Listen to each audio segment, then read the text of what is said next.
বাংলাদেশ পাকিস্তান দ্বিতীয় ওয়ানডে ম্যাচে একটা বিতর্কিত ঘটনা ঘটেছে। কিছুটা অস্বাভাবিক, মানে এরকম ঘটনা আমরা খুব একটা ক্রিকেট মাঠে সচরাচর দেখতে পাই না। মেহেদী হাসান মিরাজ যেইভাবে পাকিস্তানের সালমান আলী আগাকে রান আউট করলেন, সেই ঘটনার কথাটা বলছি। আসলে কি ওটা রান আউট হয়েছে, জেনুইন রান আউট হয়েছে, নাকি সেইটা স্পিরিট অফ ক্রিকেটের বিপক্ষে গিয়ে রান আউট হয়েছে?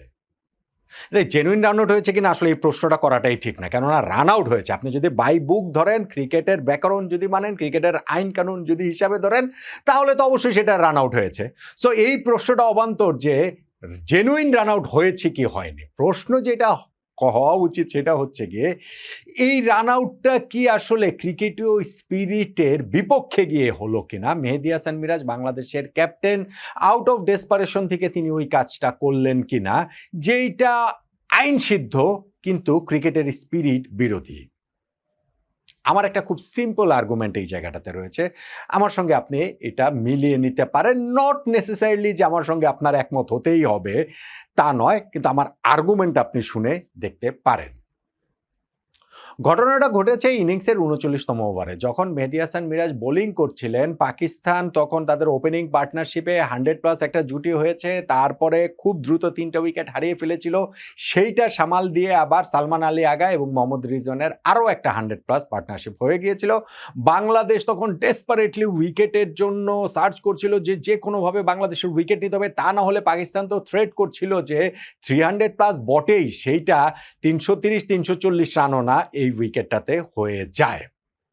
ওই সময়টাই ঘটনাটা ঘটে, সালমান আলী আগা তিনি রান আউট হয়ে যান, মেহেদী হাসান মিরাজ তাকে রান আউটটা করেন। ঘটনাটা কি ঘটেছে সেটা আমার ধারণা, মানে যারা এই আলোচনাটা শুনছেন তারা দেখেছেন। তারপর আমি যে জিনিসটা একটু রিক্যাপ করি, যদি সেটা হচ্ছে গিয়ে, বোলিং করছিলেন মেহেদী হাসান মিরাজ, ব্যাটিংয়ে ছিলেন মোহাম্মদ রিজওয়ান।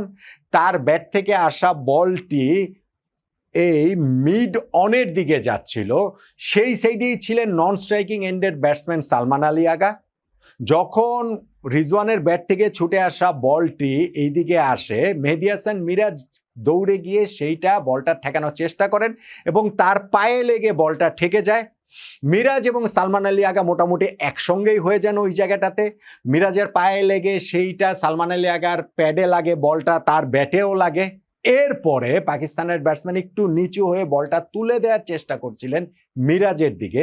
মিরাজ তখন তার আগেই বলটা হাতে নিয়ে, সালমান আলী আগার আগেই বলটা তুলে নিয়ে তিনি নন স্ট্রাইকিং এন্ডসের বেলসটা ফেলে দিলেন, স্ট্যাম্পের দিকে ছুড়ে মারলেন। ডিরেক্ট থ্রোতে হচ্ছে গিয়ে, আন্ডার আর্ম থ্রোতে সেটা হচ্ছে গিয়ে বেলসটা পড়ে গেল এবং আউটের অ্যাপিল তিনি করলেন। পাকিস্তানের ব্যাটসম্যান সালমান আলী তিনি হচ্ছে গিয়ে ভিজিবিলি খুবই শকড ছিলেন এবং সেই জায়গাটাতে তিনি খুবই বিস্মিত হয়েছেন, ক্ষুব্ধ হয়েছেন, ক্রুদ্ধ হয়েছেন। তিনি তার গ্লাভস ছুঁড়ে ফেলেছেন, বেরিয়ে আসার সময় আমি দেখছি হেলমেটও ছুঁড়ে ফেলছিলেন। কারণ ওই যখনই ঘটনাটা ঘটেছে, আম্পায়ার যখন সেটা টিভি আম্পায়ারের কাছে রেফার করলেন, সাথে সাথে তিনি জানেন যে তিনি আউট হয়ে গেছেন, কেননা তিনি ক্রিজ থেকে তখন অনেক বাইরে রয়েছেন। এখন ওই জায়গাটাতে মিরাজের প্রতি তিনি তার ওই ক্ষোভের জায়গাটা দেখাচ্ছিলেন। মিরাজ তার আর্গুমেন্টটা প্লেস করছিলেন যে কি কারণে তিনি এই রান আউটটা করেছেন এবং এই জায়গাটাতে কেন তার এই কাজটা তিনি করেছেন, সেটা মিরাজের মতো করে বলছিলেন। সালমান আলী আগা তিনিও হচ্ছে গিয়ে এই জায়গাটাতে খুবই ক্ষুব্ধ হয়েছিলেন। মোহাম্মদ রিজওয়ান তিনিও এই জায়গাটাতে জয়েন করলেন। আমরা দেখছিলাম যে লিটন দাসের সঙ্গেও একটা লাগালাগি হয়ে যাওয়ার মতো অবস্থা হয়েছিল এবং কথা কাটাকাটির মতো অবস্থা হয়েছিল এবং সেই জায়গাটাতে ওই শেষ পর্যন্ত যখন থার্ড আম্পায়ারের কাছে গিয়েছে, থার্ড আম্পায়ারের কাছে তো আসলে অন্য কোনো অপশন ছিল না, যেহেতু ওই বাইরেই ছিলেন অনেকটাই ওইখানে সালমান আলী আগা। ফলে তিনি রান আউট হয়ে গেছেন এবং বেরিয়ে যাওয়ার সময় তিনি তার ক্রোধটা প্রকাশ করেছেন। হেলমেট ছুঁড়ে মেরেছেন তিনি, গ্লাভস ছুঁড়ে মেরেছেন তিনি, খুবই হতাশ হয়ে রাগে গজরাতে তিনি ড্রেসিং রুমে চলে গেছেন পাকিস্তানের সালমান আলী আগা। এখন আলোচনাটা আসছে কিসের জন্য, স্পিরিট অফ ক্রিকেটের কথাটা আসছে কিসের জন্য, মিরাজের এই কার্যক্রমটা স্পিরিট অফ ক্রিকেটের বিরুদ্ধে গিয়েছে কিনা, এই আর আলোচনাটা আসছে কি কারণে? কেননা বলটা যখন মেরেছেন ওইখানটাতে মোহাম্মদ রিজওয়ান পা দিয়ে সেইটা ঠেকালেন মেহেদী হাসান মিরাজ, মিরাজের পা থেকে সেইটা সালমান আলী আগার প্যাডে লেগে তার ব্যাটেও লাগলো। সালমান আগা ওইখানটাতে তার রান হওয়ার কোনো চান্স নেই, তিনি বরং বলটা মিরাজকে তুলে দিতে গিয়েছিলেন। মিরাজ তার আগে বলটা তুলে ওইখানটা হচ্ছে গিয়ে আন্ডার আর্ম থ্রোতে, যেহেতু হচ্ছে গিয়ে বেলস ফেলে দিয়েছেন, সেই কারণে তো তিনি আউট হয়েছেন। ফলে এখানে তো রান নেওয়ার কোনো চেষ্টাটা তিনি করেন নাই পাকিস্তানের ব্যাটসম্যান মিরাজ। তাহলে তাকে কি কারণে, তাকে তো বলটা তুলে দিতে গিয়েছেন, তাকে কি কারণে আউট করলেন? এই কারণে স্পিরিট অফ ক্রিকেটের বিরুদ্ধে এটা গিয়েছে কিনা সেই আর্গুমেন্টের জায়গাটা আসছে। দেখুন, আমি নিজে কিন্তু খুবই প্রাচীনপন্থী মানুষ। আমি স্পিরিট অফ ক্রিকেটের খুবই পক্ষের লোক। আমি যেমন হচ্ছে গিয়ে আপনার ওই যে মান কাটিং যে আউট, এটার খুবই বিপক্ষের লোক। আমি যেমন হচ্ছে গিয়ে ওই কি বলা চলে যে টাইমড আউট, আমি খুবই বিপক্ষের লোক। আমি ধরেন হচ্ছে গিয়ে ওই যে অবস্ট্রাক্টিং দ্য ফিল্ড, আমি বিপক্ষের লোক। কিন্তু এইখানে যেই ঘটনাটা ঘটেছে, সেই ঘটনাটা আমরা যদি একটু, আমি বলছিলাম আমার একটা আর্গুমেন্ট রয়েছে, সেই আর্গুমেন্টটা যদি আপনি একটু ভেবে দেখেন, তাহলে কি এটা স্পিরিট অফ ক্রিকেটের বিপক্ষে গিয়েছে কিনা সেটা আমাকে একটু বলেন তো দেখি। ধরেন মোহাম্মদ রিজওয়ানের যেই বলটা, সেই বলটাকে তিনি যেভাবে মেরেছেন, মিরাজের দিকে গিয়েছে স্ট্রেট, সেভাবেই মারলেন, সেভাবেই গেল, সেই পেসেই গেল। কিন্তু যেটা বলটা যেখানে যাচ্ছিল হচ্ছে গিয়ে মিডনের দিকে, সেইটা না গিয়ে ধরেন মিড অফের দিকে যাচ্ছে। মিডনের দিকের এই সাইডটাতে, মানে মিরাজের ডান পাশে যে ছিলেন সালমান আলী আগা, সেদিক দিয়ে না গিয়ে বাম পাশ দিয়ে এই বলটা এই স্পিরিটে এইভাবেই আসলে আসছিল। মিরাজ ঠিক একই রকম ভাবে ডানে ঝাঁপিয়ে, মানে ডানে লাফিয়ে পড়ে তো তার ওই যে পা দিয়ে বলটা ঠেকেছেন, তা না করে তিনি বামে ধরেন হচ্ছে গিয়ে বলটা ঠেকালেন। সালমান আলী আগা ডান পাশে রয়েছেন, তিনি ঠিক ওরকম ক্রিজের বাইরেই রয়েছেন। মিরাজ তো তাকে ঠেলে ধাক্কা দিয়ে ক্রিজের বাইরে ফেলে দেয়নি, তাই তো? সো বলটা যদি এই মিরাজের ডান পাশ দিয়ে না এসে বাম পাশ দিয়ে আসতো, রিজওয়ানের মিডনের দিকে না গিয়ে মিড অফের দিকে আসতো, এবং এই ডান পাশটাতেই নন স্ট্রাইকিং এন্ডের ব্যাটসম্যান সালমান আলী আগা থাকতেন, ক্রিজের বাইরেই থাকতেন, এবং মিরাজ এই সাইড থেকে বলটা যদি এভাবে গ্যাদার করতেন, তখন সালমান আলী আগা কি করতেন? তিনি কি তখন ক্রিজে ফেরার চেষ্টা করতেন, নাকি তিনি ওইখানে দাঁড়িয়ে থাকতেন, বা ওই সাইড থেকে এই পাশে এসে মিরাজকে বল তুলে দেওয়ার চেষ্টা করতেন? এই পাশে এসে তার বল তুলে দেওয়ার চেষ্টা করতেন না? ঠিক আছে, এটা আমরা আর্গুমেন্ট থেকে বাদ দিয়ে দিলাম।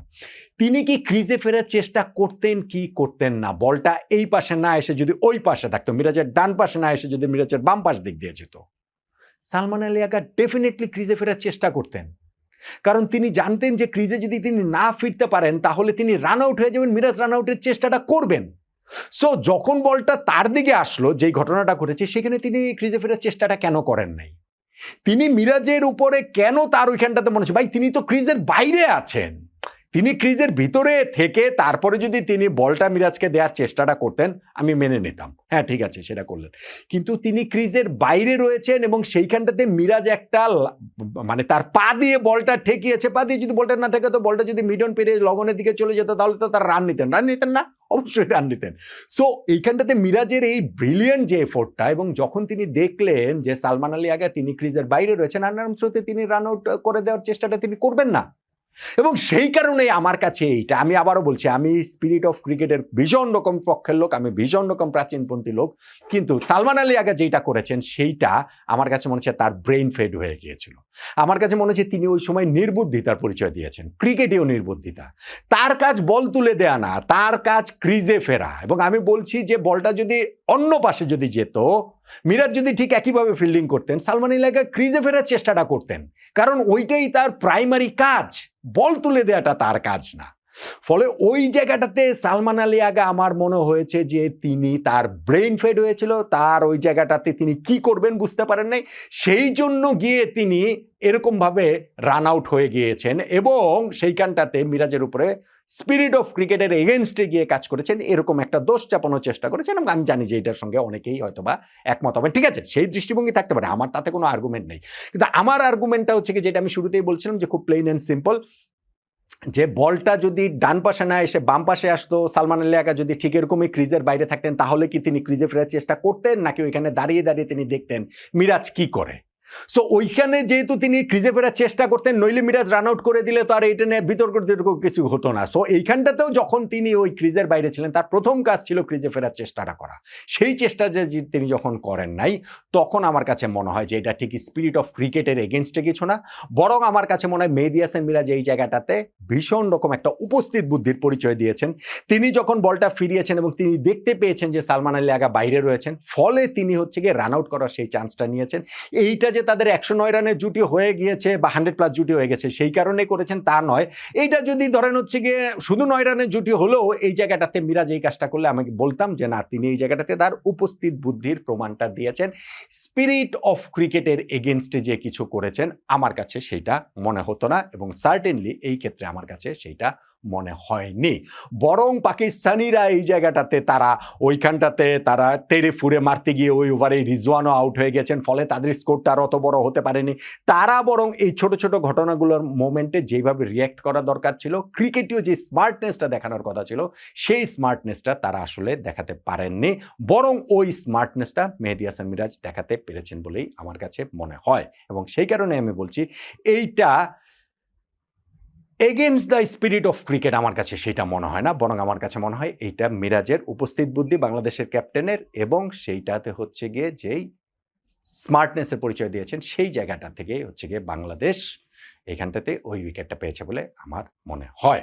আমার আর্গুমেন্টটা আপনি যদি একটু ভেবে দেখেন, আপনি যদি ওই সিনারিওটা একবার একটু কল্পনা করে দেখেন আমি যেভাবে বললাম, তাহলে আমার ধারণা যে আপনার মনোভাবটা এমনিতে অন্যরকম হলেও এই আর্গুমেন্ট শোনার পরে একটুখানি বদলানোর কথা নয় কি বলেন তো?